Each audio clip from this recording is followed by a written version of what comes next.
choose better. Ingnan na mong tapan. Kabalo ba ka mamili? Kabalo ba ka mamili o pinakamaayo? So, piliya ang pinakamaayo. Ang atong text, makita na ito in the book of Ecclesiastes 4:1 down to 16. So, dili na lang ako nabasahon. Kaya ako manggihapong gibutang na sa mga punto nga itong pag-hisgutan mga igsoon. In Galatians chapter 6 verses 7 and 8, mingon si Pablo, "Do not be deceived, God is not mocked. For whatever a man sows, this he will also reap." Isang ayaw na uno o pailan, kadigid na ito maisahan, malimbungan, matyaga-tyagaan, o mabinuangan ng Ginoo. Sa rason nga kung unsa may atong igapugas, maumanggit po'y atong maniigsoon. For the one who sows to his own flesh, from that flesh, reap corruption. Nga kung magpugas daw kuno ta pertaining sa mga unod, gikan anang unura, mag-anit ta o unsa man, kadautan o kadaot mga igsoon, or corruption. Ingon niya, but the one who sows to the Spirit, from the Spirit reap eternal life. Na kung magpugas-puga diha sa Espiritu, gikan na ng Espiritu ha, mag-anit po ta, kinabuhing walay katapusan. Kini nga wisdom, o kini nga kaalam mga igsoon, nagtudlo na ito, that whatever we choose, nga kung unsa man ang atong pagapilion ba, maayo man o dautan, profitable man o dili, mga gipili nato nga makaayo man o dili, mga gipili nato nga useful man or wasteful, kaysa ato mga pagpili sa kinabuhi, nabayay mga gipili nato igsuon nga nagapulos sa atong kinabuhi. Amen ba? Nabayay tayo mga desisyon nga mapuslanon. Pero naabot tayo mga desisyon nga nag-usik-usik lang sa pagbati, nag-usik-usik lang sa oras, nag-usik-usik lang sa kusog, mga dili mahinungdanon nga mga desisyon sa kinabuhi. Pwede po na mga mindful o mga mindless mga igsoon. Kaysa kinabuhi nato natay mga gipili nga ato yung pamalandungan, ato yung gihuna-una sa taas nga gayon, ato yung gihinitukan o giampuan pagyud siguro before kami i-jump up into a certain decision. Pero napoy mga pagpili usahay sa kinabuhi nga wa na gyud nato huna-una ag makadaghan. Nay mga desisyon nato usahay nga mindless pa. Wala na gyud nato pamalandungi. And then kini ra bang atong mga desisyon o mga butang atong gipili mga igsoon sa mga kini sa usa ka binhi nga atong gipugas o dili gyud ta makaipsot sa pag-ani ni Ana. Amen. It is like a seed nga imong gipugas nga eventually, my friend, imong yung pag-anihon ang bunga niya.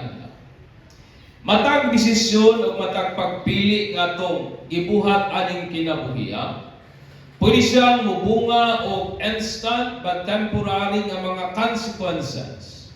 Pwedeng diha dayon pero temporary lang. Kung mahikap ka kalayo, pwede kang mapasok, pero ang iyahang resulta pwedeng dili mo last for a month. Adlaw lang siguro. Pwede siya pong lasting result. Pwede na po sa bunga o resulta nga dugay mga igsoon. Pwede po siya gradual but short term. Hinay-hinay, pero sa lubo lang po. Pero pwede po siyang hinahinay, pero permanente ang resulta. And that is life. Usahay natay mga desisyon sa kinabuhi nga wala kay nato imahin kay wa pa man lagi nagbunga. Kay usahay ang mga bunga sa mga pagpili sa kinabuhi. Usahay ang outcome, it is gradual, hinay-hinay, but ang iyahang epekto, permanent and lasting result mga igsoon. Understand me, brethren, there is no rewind in life. Lingi ana imong tapad o ina siya, wala gyud rewind sa kinabuhi. Di gyud nato mabalik ang panahon panahon, dili gyud nato maandu ang mga butang ato nang nadesisyonan. Amen ba? There is no rewind in life. Ang kinabuhi dili sama sa imong cellphone nga naay backspace. Ang kinabuhi dili sama sa imong computer nga pwede nimong iando kung pag-type nimo wa ka giganahan, pwede nimong ibalik. Dili sama sa computer nga pag imuhang na-delete, pwede pa nimo i-recover. Download lang kag apps nga mo recover sa mga unwanted nga mga nga-delete nga mga file. But life, my friend, wala siya ando nga button. Wala siya rewind. Dili na nato mabalik ang usamay nahitabo na kaniadto. Dili na po nato ma-change ang mga choices o ang mga desisyon nga nabuhat nato kaniadto. Kung wa kang giganahan sa imong mga choices kaniadto, ang imo lamang bugtong mahimo, di na nimo tumausab. Ang imo lamang mabuhat is maghimo kag maayong mga pagpili at the present, mga igsoon. Amen. That is life. Thus, it is wise nga mahimo kang careful sa kung saan nato pag-exercise ang atong pagbulutan sa pagpili. Kaya kinabuhi mga igsoon, sama lang na nga nag-adto ka og Robinson ba? Naba ninyo diri hilig mo lang og Robinson? O ato mo guys, ano? Nga pag-adto nimo dito, daghang mga option, daghang kag mga kapilian. Moadto ka sa section sa mga sinina, daghang brand imong kapilian. Moadto ka sa section sa sapatusan, daghang mga sapatos nga imong kapilian. Moadto ka sa section sa alhasan, the same story mga igsoon. Daghan kag mga option, daghan kag mga pilian kay naay naka-sale, naay 20% off, naay mga brand nga grabing kanang super sale ang ilahang term, gibagsak yung pag-ayo, naay uban buy one take one, and uban pa. But you must be wise. Kinahanglan nga careful ka sa imong pagpili. Kinahanglan kabalog yun ka mo pili o unsa imong ganahan o gusto aron dili ka magmahay inig-ulit ninyo sa inyong balay. Kaya usahay mabining tao maagni sa sale, maagni sa buy one take one, and then at the end of the day pag uli sa balay nagmahay. Nakuha niyo ang idea? That's why you must be very careful sa inyong pag-spend o sa inyong pagdesisyon kaysa kinabuhi igsoon maulang sa gihapon. Kung gusto tag maayong kinabuhi, dapat kabaluta mo pili sa mga maayong butang sa kinabuhi. Daghan nato may kay ta mamili og mga branded nga sinina. Daghan nato maayo kay mamili og mga nindot nga mga ukay-ukay. But some of us fail to choose wisely sa mga butang sa kinabuhi. Kung gusto ka og maayong kinabuhi, dapat kabalo ka mamili sa mga maayong butang sa kinabuhi, mga igsoon. God in His given wisdom ngadto kang Solomon. Gisulat ni Solomon kining mga butanga, mga maayong butang sa kinabuhi for us to choose. Aron nga atong pagapilion, aron nga ma-enjoy nato ang kinabuhi kay kinigasa man gyud sa Ginoo, mga igsoon. Lingihanay mong tapan. Kabalo ba gyud ka mamili sa kinabuhi naman? Kay daghan kay option ng life. Pero usay di ta kabalong mamili ba? Daghan kayo kapilian ng kinabuhi, pero usay pakyas ta sa pagpili sa labing maayo. Pakyas ta sa pagpili sa unsang mga butang that will matter diri sa earth o ingon man sa eternity. And may this word, my friend, muhatag natong kinaadman ba aron kabaluta mamili sa labing maayong butang sa kinabuhi. Kaya kinabuhi igsoon dili kini dula-dula. Seryoso kani nga mata mo na nga we must be wise sa pagpili, mga igsoon. Daghang kog madunggan dili lamang sa realidad sa real nga life. Nako kay madunggan nga mga vlogger, madunggan nimo nga mga istorya sa kinabuhi nga kung sila'y paistoryahon, ingon sila may pagwa ko nagpadali-dali. Di ba? May pagwa ko nagpahinaya. That's why po, we must be very careful and wise sa pagpili, labi na sa mga butang sa kinabuhi, nga kung naman ang tatay piliun, unta ang pinakamaayo aning kinabuhi. Ingon ni Solomon in verse 1 down to 3. I returned and considered all the oppression that is done under the sun. Sa akong di pa malandungan kining mga kadautan ilalom sa adlaw. O akong nakita ang mga luha sa mga gipanglupigan o mga gipangdaog-daog nga wa gyud naghupay sa ilang kabug-aton. Sa pikas usab nga bahin, nakita usab nako ang mga nagdaog-daog nga wa man po'y naghupay sa ilaha, yet nganha nila naa sa ilaha ang gahom. Inyan verse 2, then I praise the dead who were already dead more than the living who are still alive. Iya akong gidahig ang mga patay nga nangamatay na kaysa mga buhi nga buhi pa. And verse 3 ko na si Solomon, yet better than both is he who has never existed, who has not seen the evil work that is done under the sun. Siya nga, apan aning duha, mas maayo tuwa gyud matao. Katuwa gyud makakita o makasud-ong nining mga kadautan nga nagakahitabo ilalom sa adlaw, my friend. In short, the idea is this, that nihility is better than existence. Ang nihility po is the state of non-existence. Kanang wala, bitaw yun, kanang buto. It means nothingness or emptiness. Wala yun, mga exo. That is the word nihility. Ang tanan nga gibuhat sa Ginoo endures forever. O wala gyud tay kagahom to burst into existence. Kay atong existence, it is the gift of God.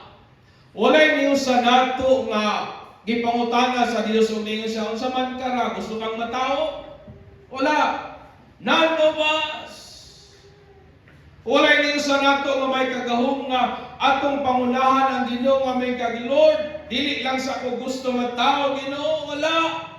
Kaya atong existence sa earth, kinigasa sa Ginoo, kaysa lamang ang makabuhat, gikan sa wala, ngadto paingon sana. Siya lang ang naka-create of something out of nothing, mga igsoon.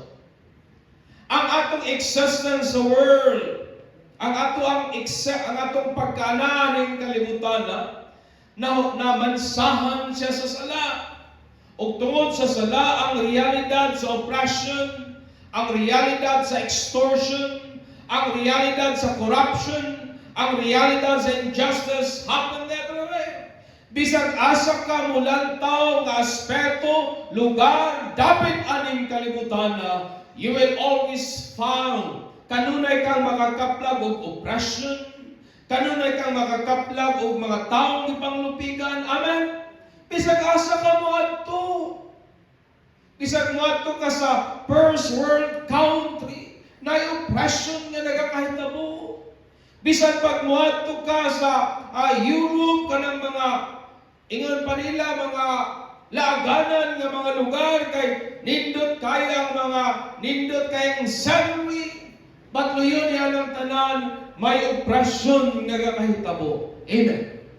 And that is life. Bisag asa ka musudong mga igsoon. Og mo nay naobserbaran, og mo nay nakita ni Solomon, nag-ingon pa gyud siya, that those who have power oppress the weak. Kabantay ba mo aning kalibutan na? Kinsa may dali madaog-daog, kadtong way kwarta. Di ba tinuod? Napapa mo diha. Naobserbaran na ni Solomon siya ang gahom, ang nagapangdaog-daog usahay kadtong may gahom o may kwarta. observed by Solomon. Ngayon pa niyang kini nga klase nga suffering, kini nga klase nga evil is incurred by fellow human being sa iyang kaliwat o sa iyang kind. Ingon pa ni Solomon nga, kinirang tao sahay na mo'y nagahasol-hasol sa iyang isip ka tao. Tungod ani nga mao reality, Solomon concluded, mingon siya, that the healthy is better than existence sa rason nga mas maayo patong wa mga tao kaya wa sila makasinati nining makasusubo nga realidad sa kinabuhi. Amen. The healthy is better than existence for a reason nga wa sila makasinati o kadautan. Wala sila makasinati extortion, wala sila makasinati o corruption, wala sila makasinati o injustice mga igsoon. But the healthy is a transcendence matter. It means na kana gawas sa imong kaugalingong pagpulutan. Wa kay mahimo ni ana. Sa rason nga dili nato kaya i-undo, dili nato kaya kanang usbon ba ang butang nga gibuhat sa Dios. That is, we cannot annihilate ourselves. Dili nato kaya wat-on ang atong kaugalingon nga dili na ta mo exist for eternity. Yes, ang tinuod, my friend, you can end your life. Ingay mong tapan, kaya nimong patyo nimong kaugalingon. Ano ba? You can end your life, but you cannot annihilate your life. Kaya nimong i-end ang imong kinabuhi, but dili nimo kaya i-annihilate ang imong kaugalingon. It means, bisan pag imong patyo ng imong kaugalingon, ang imong kalag magpabilin lang sa gihapon. Amen. You will never cease to exist. Mo na nga kini nga mong pagpamalandong nagiya nato ngadto sa pagpili sa unsa ang labing maayo or pinakamaayo aning ato ang earthly nga existence. Amen. Since naa naman ta nga buhi naman ta, o wa man tayo mabuhat aron nga dili na ta mo exist kay gi-create naman ta ni Lord. Ang labing maayong atong mahimo mo na lamang yun ni igsoon nga atong pagapilion unsa ang pinakamaayo aning atong yutan-on nga pagkinabuhi mga igsoon. Amen. Pagpaka nato sa Lord niya. Ikaduha nga obserbara ni Solomon ingon niya, again I saw, nakita ko na usab, that for all the toil and every skillful work, a man is envied by his neighbor. Ingon niya, nakita ko po nga ang tanang mga pagpaningkamot sa tao tungod kana kay nasina siya sa iyang isig katao. Napabatariha. That is the observation of Solomon. Og mingon niya, this also is a vanity in grasping for the wind. The fool folds his hand and consumes his own flesh. But ingon niya sa says, better a handful with quietness than both hands full together with toil and grasping for the wind. And verse 7, ingon din siya, then I returned and saw vanity under the sun. Ingon niya, napagiusang tao, nga uli taong dako, way igsuon, way pamilya, way kapuso, way kapatid, way kapamilya. Yet, ingon niya, way undang ang iyang mga pagpangabudlay sa kinabuhi. O wa gid siya matagbaw sa iyang kadato. O wala gali niya pangutanang iyang kaugalingon kung para kang kinsa maning bunga sa iyang mga hinaguan o iyang gihikawan ang iyang kaugalingon sa mga maayong mga butang. O ingon ni Solomon kini usab, it is vanity in a great misfortune. Makasusubo nga mga panghitabo ilalom sa kalibutan. The idea po is this, that repose is better than busyness. Repose, it means the state of resting after exertion or strain. Kanang human bitaw ka nagtrabaho, nagpahuway pud ka ba? grabe nimong pagpangabudlay, pero nag-relax o nagpahuway pud ka. Busyness is the state or condition of having a great deal to do. Buti pasabot, ang word po nga business, it means halos wa na kay panahon magpahuway. That is the idea of business. Na-okupar ang imong tanan nga schedule, ang imong time, to the point na halos wa na kay panahon para ipahuway. O morning na-observara ni Solomon mga igsoon. Solomon observed that mass effort and achievement nagsumikat sa iyang kasina, sa iyang silingan, sa iyang neighbors maning ni Solomon.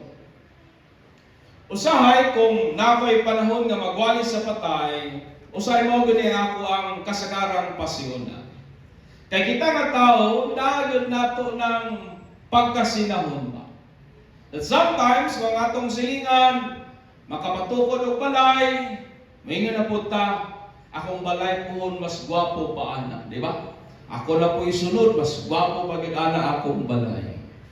Pag atong silingan, makapag-graduate sa ilang kabataan, sa gwapong mga eskwelahan, may nga napunta, ako pong anak, mo-graduate po ni Puhon, mas gwapo pa anak ang eskwelahan. Pag atong silingan, makapalit og bagong sakyanan, may ngodenta, ako na po. Palit kong sakyan, pagpalit na ako sa akong sakyanan, kana ilang sakyanan, daan na ako bago pa. Pero pag atong silingan mamatay, wag yun ingon ako nga ako na po.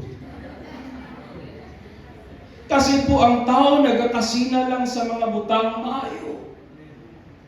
And that is life. Ug mo na naobserbara ni Solomon, apan kini nga klase nga kasina mga igsoon, duha ang igo niini. It could be positive or it could be negative mga igsoon. Kay sa pikas nga bahin ang kasina, nagahatag na tog maayo nga butang sa dihang sa atong mga pagpaningkamot. We are inspired by the kind of life sa uban nga gusto po nimong maangkot, and there is nothing wrong with that.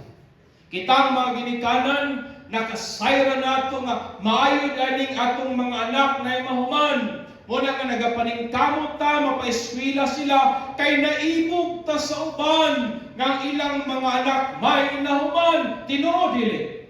Mamana ang atoa, naibog ta sa kinabuhi nga naa nila, kay ta maayo man daling maayong kahimtang pa.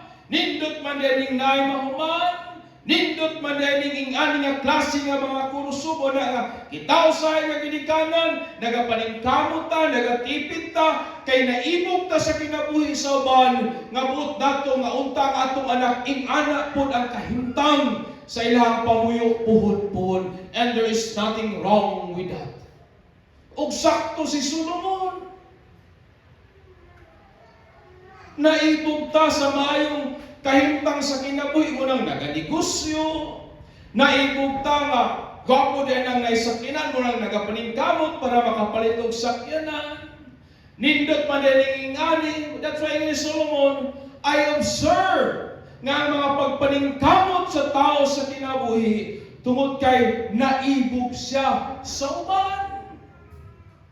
O wa masipiyat si Solomon sa pikas pud nga bahin. Ang envy nga gisgutan ni Solomon, mahimo po siyang negatibo.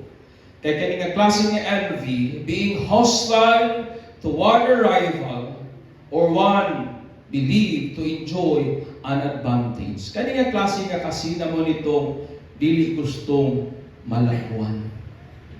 Nasina sa soban, mo nang iyang gihuna-huna nga kani kompetensya nako ni ba.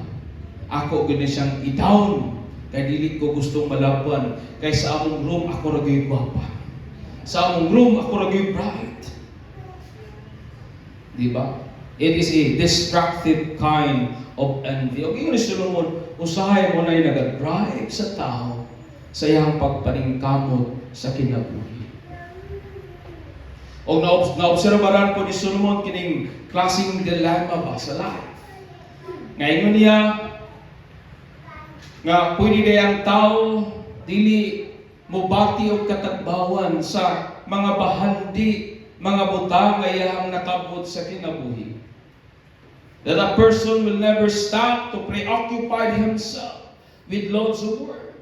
It is a dilemma.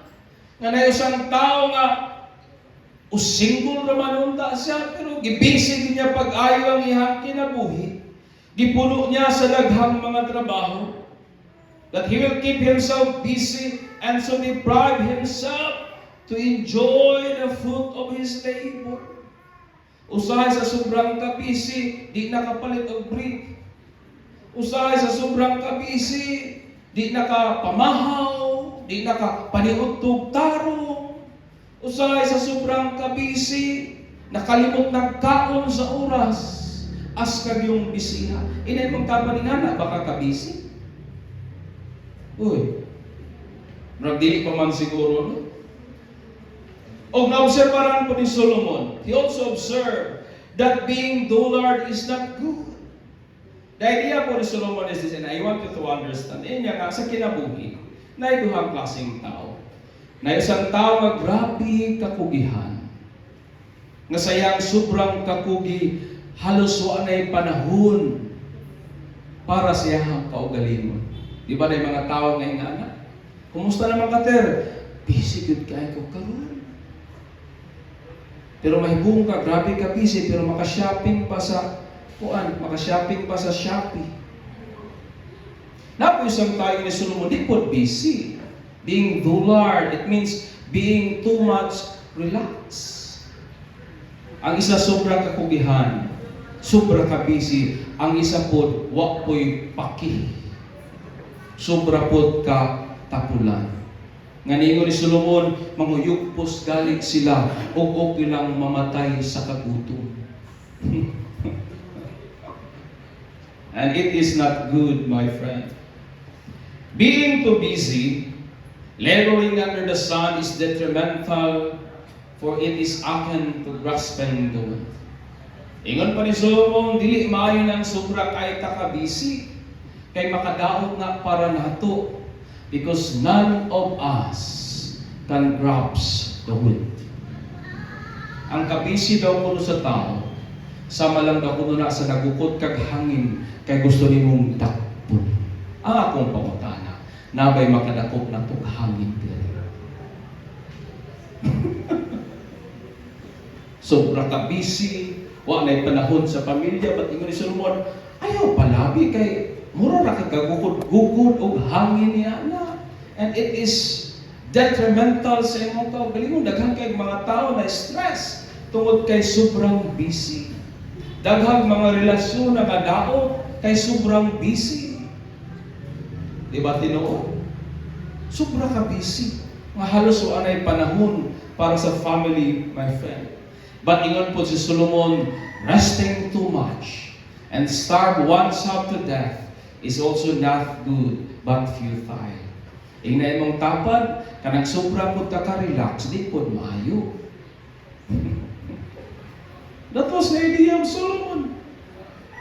Sobra ka-relax nga, okay, nagway bugas, God will provide, di na po mao. Sobra na po ka-relax, kasi ilang po kag-panguyugpos, to the extent nga, nangamatay na hinunta sa kagutom, and Solomon said, it is not good. It is futile. It is kakawangan, my friend. That's why po ang idea niya about ingon niya. And all are in labor and task under the sun. I do believe na namang ito mga pagpaningkamot, mga paghagod, mga pagpangabudlay. What Solomon said is this, having a little with rest and peace of mind is better than having abundance without rest and peace of mind. Egon pa ni Solomon, mas maayo na lang itong nakay gamay. Ditong gamay nga. Mas maayo na lang daw ko na itong, let ko na lang, dahil lang itong gamay, kaya lain na itong panabot ng Bisaya. So, mas maayo na lang itong nakay jutay. Nga nakapahuway o malinaw ng imong huna-huna, kaysa daghan daw kuno kayo sa ngatanan, pero wa man po ka makapahuway ug libog permi ang imuhang panghunahon.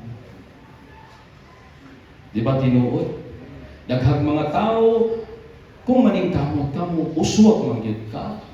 But remember, ingon Solomon nga ang sobrang kabisi, daw sama lang na sa nagukod kag hangin kay gusto nimong lakpon. And none of us can grasp the wind. So sa idea ni Solomon, huwag masyadong busy and then huwag masyadong relax. Amen. Pagpaka na to si Lord niya na amen. That is life.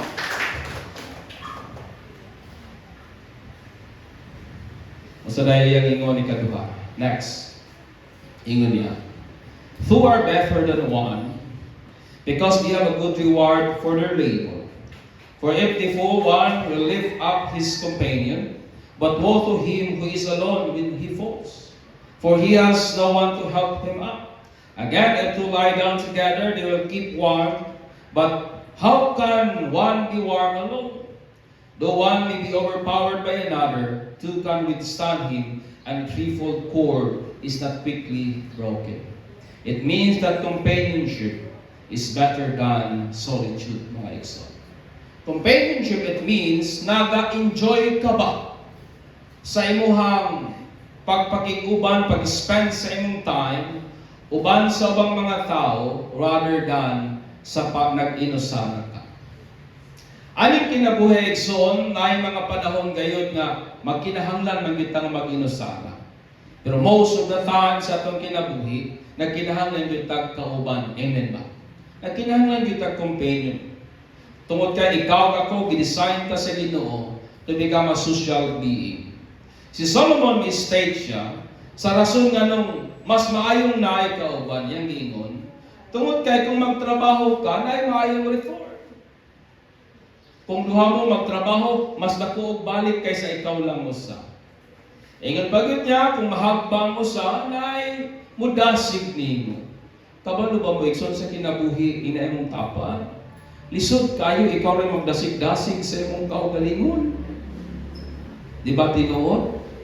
Problemado kayo ka, at tubang nagkagsamin din, ikaw ra po'y makikistorya sa imong kaugalingon, ikaw ra po'y magdasig-dasig, mura kang buang ana, oy. That's why ni Solomon, it is better nga na kay companion. It is better nga na kay kauban, kay kung mahagbang usa, naay mubangon sa usa.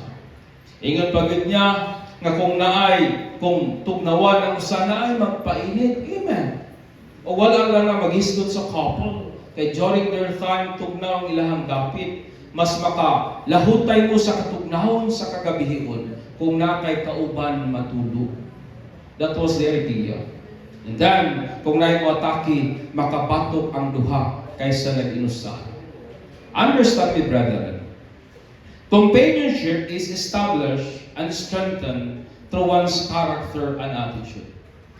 Ang kalig-on sa relasyon, ang kalig-on sa panag-amiguhay, ang kalig-on sa unsa mang relasyon nga naata, nagakabundar o nagakalig-on ka na siya diha sa character, sa atong attitude o sa atong pamatasan o sa pikas pod nga bahin, nagakaguba o nagakadaot pod siya diha ra pod sa batasan o sa mga gawin sa kinabuhi igsoon.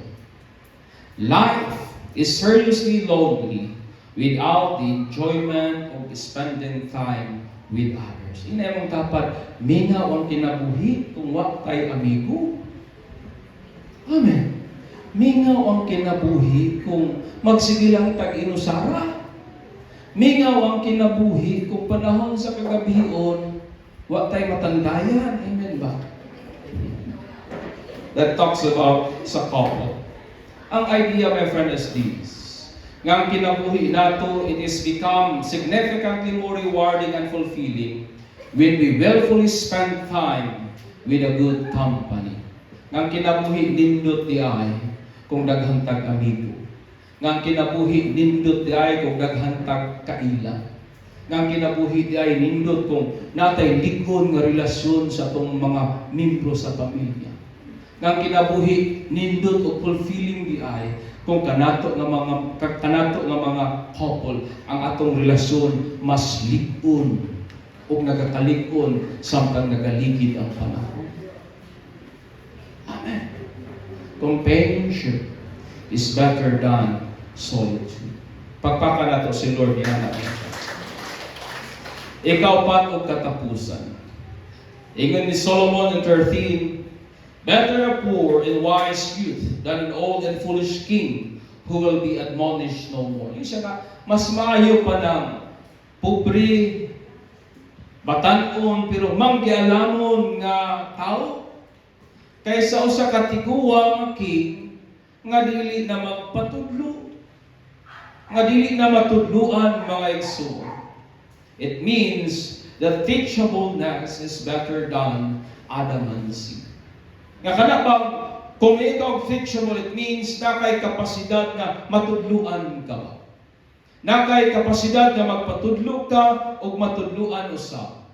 Adamant, it means an attitude being unshakable or insistent, especially diha sa pag-maintain sa imong posisyon o sa imong opinion. Kung atong binisayon, kung unsay imo mao na gyud.